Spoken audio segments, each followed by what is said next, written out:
तस्वीरें देखने के बाद भी क्या ममता बनर्जी दावा कर पाएंगी कि बंगाल में कोई अवैध बांग्लादेशी नहीं है, बंगाल में घुसपैठ कोई मुद्दा नहीं है, बंगाल में एसआईआर की जरूरत नहीं है?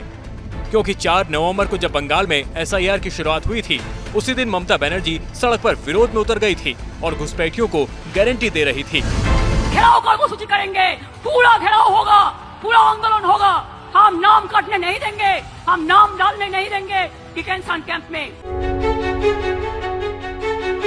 ममता बनर्जी से बांग्लादेशी घुसपैठियों का भरोसा अब टूट चुका है। घुसपैठियों की समस्या को नकारने वाली ममता की बोलती तो इन अवैध बांग्लादेशियों ने ही बंद कर देनी है। 12 বছর 10-12 বছর আগে ও বাবা মা এসেছিল নিজে, আমরা ছোট ছিলাম তখন।